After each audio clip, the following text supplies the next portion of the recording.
Kamusta? Welcome sa Recap PH, kung saan nagre-recap tayo ng mga paborito nating manhwa, manhwa, at manga. Samahan niyo akong magbalik tanaw sa mga astig na pangyayari sa mundo ng comics, at tumuklas ng mga bago nating magiging paborito. Huwag kalimutang mag-subscribe para lagi kang una at updated sa mga bagong video. Simulan na natin.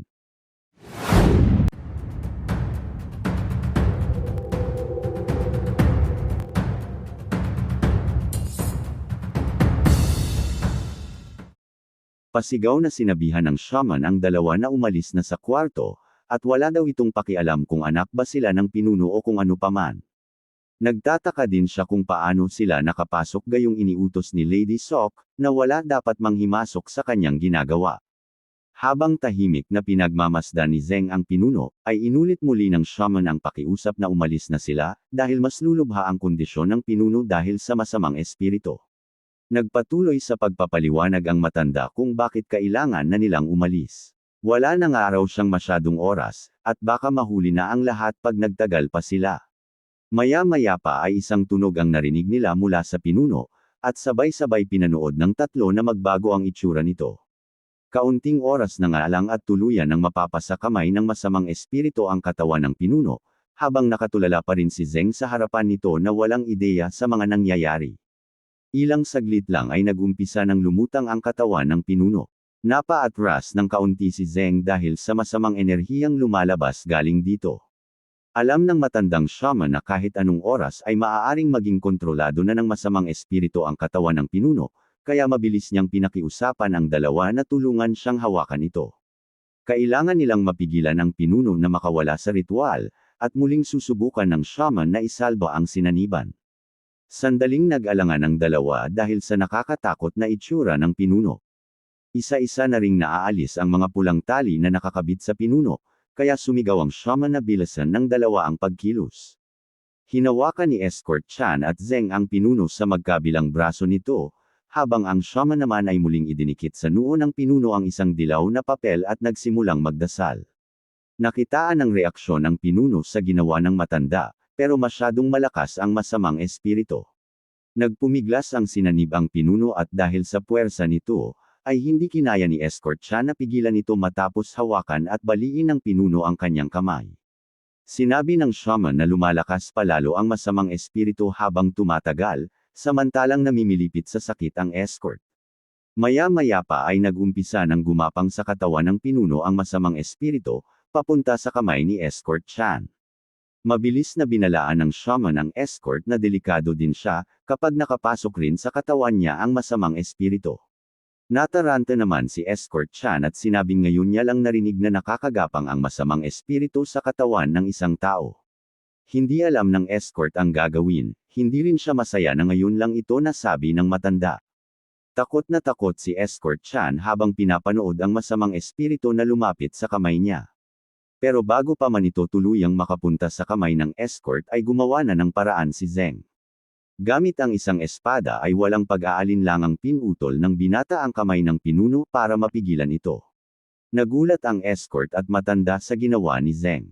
Hindi sila makapaniwalang hindi man lang nagdalawang isip ang binata na tagpasin ang katawan ng pinuno, kahit pa hindi maganda ang kanilang sitwasyon. Pero parang hindi pa sapat ang ginawa niya dahil nakaligtas pa rin ang gumagapang na masamang espiritu, at nang mapansin ito ni Zeng ay muling siyang umatake. Gusto pa sana siyang pigilan ng escort sa balak niyang gawin pero huli na. Muling tinagpas ng binata ang pinuno, at sa pagkakataong ito, buong braso na ang kanyang pinutol. Wala nang nagawa ang escort kundi manood, at nasabi na lang sa sarili na baliw na daw talaga ang binata. Makalipas ang ilang sandali ay napakalma na ng tatlo ang pinuno. Mabilis na tinalian ng escort ang parteng tinagpas ni Zeng para tumigil ito sa pagdugo.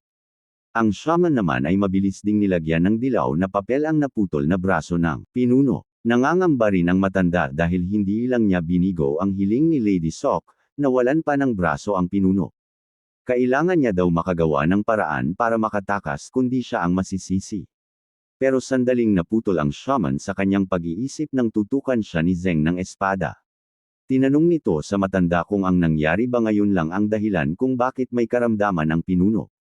Sumagot naman ang matanda na iyon mismo ang dahilan, at hindi pa daw sila tapos kaya itigil na raw ng binata ang ginagawa niya, kundi mamamatay ang pinuno. Hindi pa rin inaalis ni Zeng ang kanyang espada sa harap ng matanda, at muli nitong sinabi na wala na silang maraming oras. Tinanong niya ang binata kung pati daw ba siya, ay gusto ring mamatay na lang ang pinuno.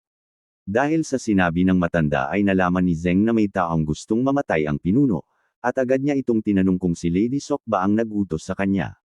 Sinubukan pa ng shaman na ibahin ang usapan pero hindi niya maloloko ang ating bida.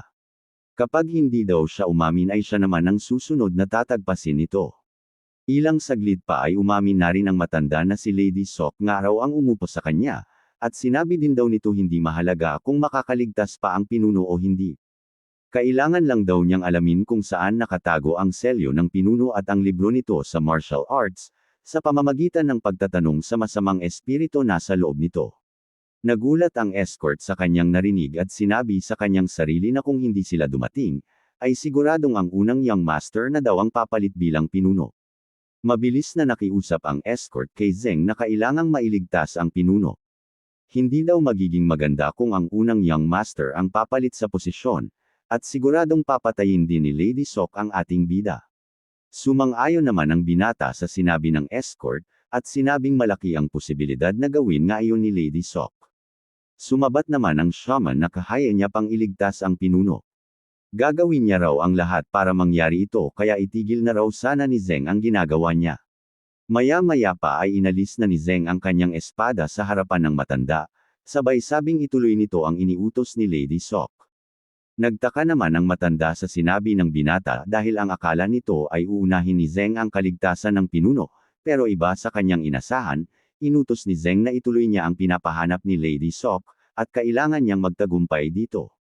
Kahit pinaalalahanan ng shaman na lalong delikado para sa buhay ng pinuno ang muli nilang pagsubok na tanungin ang masamang espiritu, ay mukhang walang balak magbago ng isip si Zeng, at sa halip ay inutos pa nitong umpisahan na ng matanda ang pagkilos. Mabilis na naghanda ang shaman para muling tanungin ang masamang espiritu, at isang maliit na manikang kahoy ang gagamitin nito ngayon. Habang pinagmamasdan ng binata ang ginagawa ng shaman, ay hindi nito napihil ang itanong kung para saan ang manikang kahoy. Sumagot naman ang matanda na dahil mahina na nga ang pinuno, siguradong hindi niya matatagalan ng puwersa at mamamatay ito sa oras na lumabas ulit ang masamang espiritu. Ang manika ang magsisilbing sisidla ng masamang espiritu, at kailangan niya itong ikabit sa naputol na braso, para madaya ang masamang espiritu, at isipin itong ang manika ay ang katawan ng pinuno. Tahimik na pinakinggan ni Zeng ang paliwanag ng matanda, at ilang saglit pa ay muling nag-umpisa ang shaman sa kanyang ritual. Nagpatuloy sa pagdadasal ang matanda, at ang masamang espiritu ay muling lumabas sa pamamagitan ng isang kamay, at mabilis na hinawakan ang manikang kahoy. Hindi man itong direktang nagpakita sa katawan ng pinuno, ay halatang apektado pa rin siya nito, dahil muling kumilos ang katawan niya ng kakaiba. Habang patuloy pa rin sa ritual, ang shaman, ay napansin nitong unti-unti nang nadudurog ang manikang kahoy. Masyado talagang malakas ang masamang espiritu at kung magpapatuloy pa rin sila, ay tiyak nang makakalabas ito. Pero alam ng matanda na hindi niya mapapaki-usapan si Zeng, kaya kailangan niyang umisip ng ibang paraan. Tila may naalala naman ang matanda at mukhang ito na ang solusyon sa problema niya, base sa laki ng ngiti nito. Maya-maya pa ay sinabi niya sa dalawa na malapit niya nang makontrol ang masamang espiritu, at maaari na nila itong tanungin pagkatapos. Tinanong ng matanda sa binata kung ayos lang din bang marinig ni Escort Chan, kung saan nakatago ang selyo at libro ng martial arts. Hindi na hinintay ng escort ang sasabihin ni Zeng, at nagpas siyang umalis ng kusa. Hindi niya rin naman daw kailangang marinig ang sasabihin ng masamang espiritu. Paglabas ng escort ay itinuloy ulit ng shaman ang ritual. Nagdasal ulit ang shaman hanggang sa wakas ay nagsalita na rin ang masamang espiritu. Galit nitong tinanong kung sino ang naglakas loob na tawagin siya.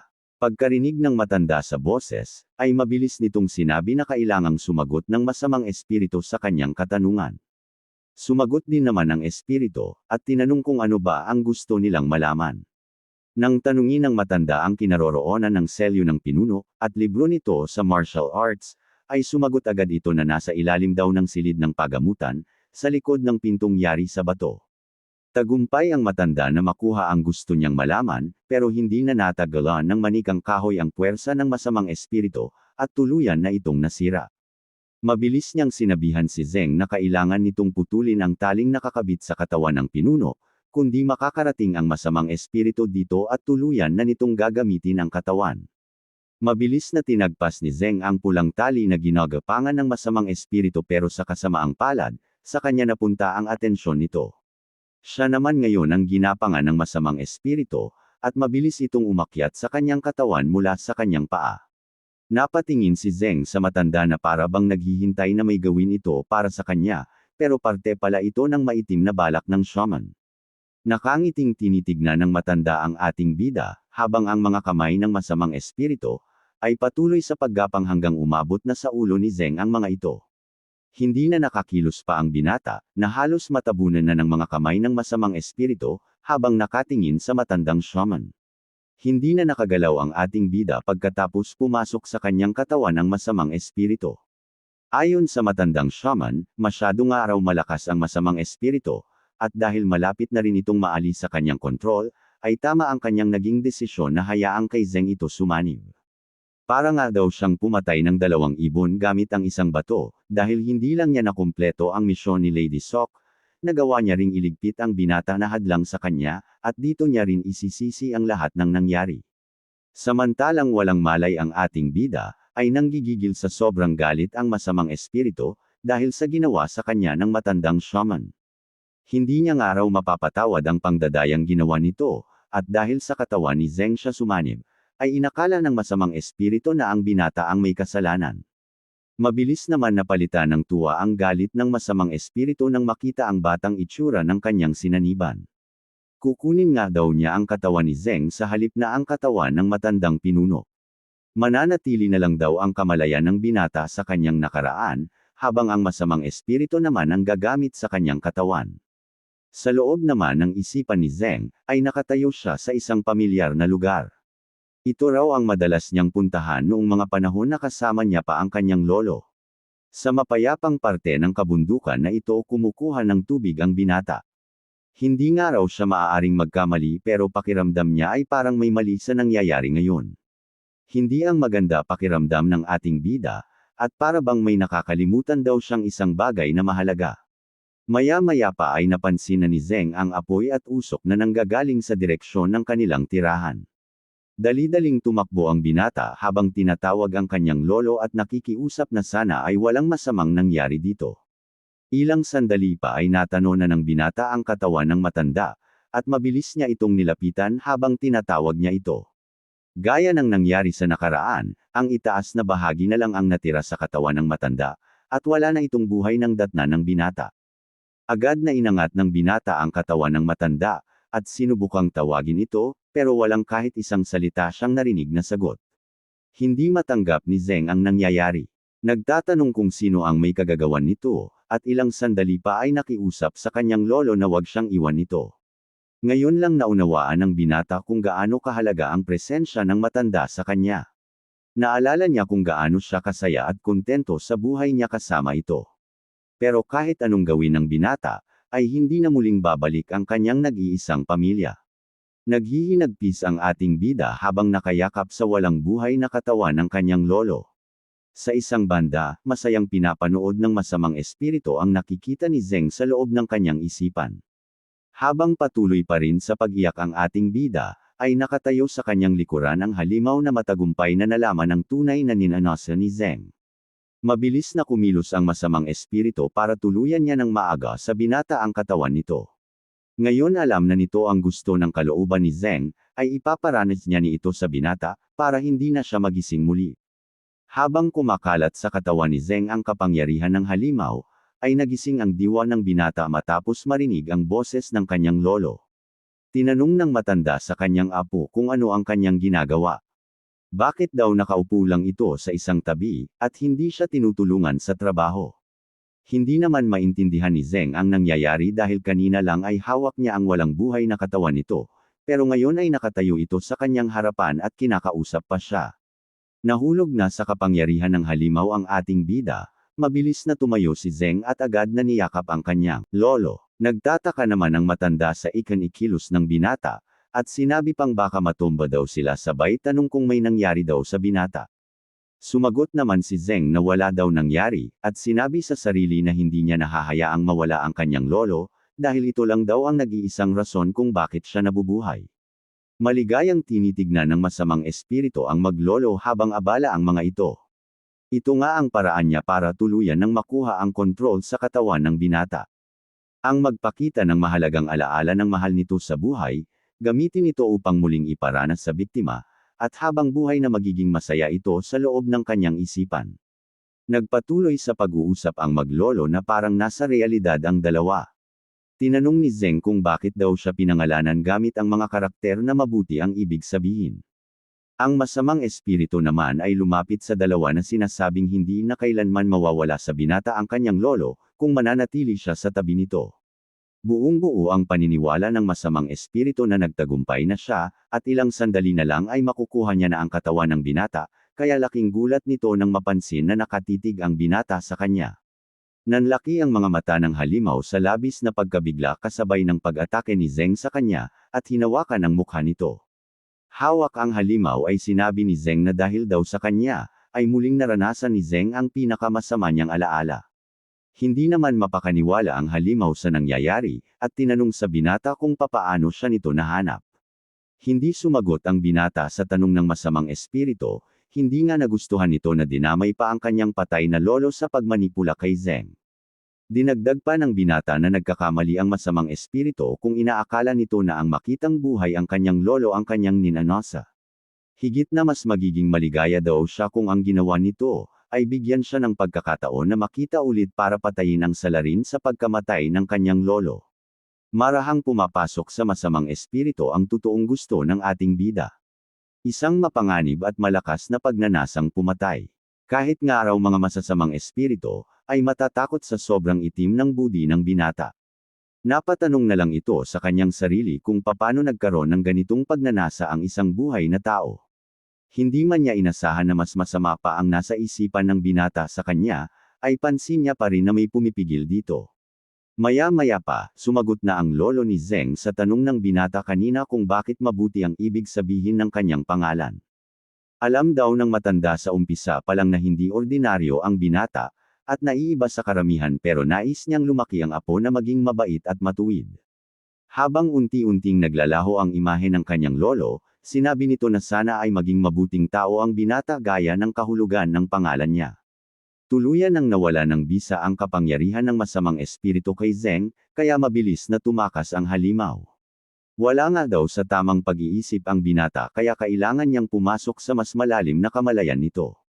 Kailangan niya lang maghintay ng tamang pagkakataon, at maingat na pumasok sa isipan ng binata. Sa pagtakas ng masamang espiritu ay dinala siya nito sa isang lugar na hindi niya inaasahan. Isang hardin na puno ng mga halaman at bulaklak ang bumungad sa kanya. Sa gitna nito ay may isang malaking silyadong tarangkahan kung saan nakatago ang iba pang alaala ng binata, at di niya naiwasang magtaka kung bakit mayroon siya nito. Pero hindi na nga raw ito mahalaga, ang kailangan niya lang gawin ay pasukin ito, at siguradong magtatagumpay na siya. Nang subukan niyang buksan ang malaking tarangkahan, ay bigla itong nawala at mukhang siya naman ang nasa panganib ngayon. Sinusubukang baliktarin ng binata ang ginagawang pagkontrol ng masamang espiritu, at nahihirapan ang halimaw na labanan ito. Hindi nga raw ito maganda dahil kung magpapatuloy ang ginagawang pagkontrol ni Zeng, ay ang masamang espiritu ang lalamunin ng kanyang kamalayan. Hindi na nga nakapalag pa ang masamang espiritu, at tuluyan na siyang kinain ng buo ni Zeng. Nabaliktad na ang sitwasyon, siya na ngayon ang magiging sunod-sunuran sa binata. Ilang sandali pa ay nakaramdam ng hindi maganda ang matandang shaman sa nakaluhod na binata. Hindi ito makapaniwala sa kanyang nakikita dahil imposible nga raw para sa isang tao, na matalo ang kapangyarihan ng masamang espiritu. Nagising na ang ating bida mula sa maikling pagkakatulog at inalis ang dilaw na selyo sa kanyang noo, habang nakatingin sa matanda. Tumayo si Zeng at sa likuran nito ay may isang itim na usok na unti-unting lumalabas. Maya-maya pa ay nabuo na ang anyo ng itim na usok, kasabay ng pagtawag ni Zeng sa pangalan nito, at ang demonyong monghe ay nagpakita ng respeto sa bago nitong nagmamay-ari. At dito muna natin panandaliang tatapusin ang ating video. Maraming salamat sa panunood hanggang huli. Huwag kalimutang mag-subscribe para sa mga susunod pang kabanata ng ating serye. Hanggang sa susunod na video.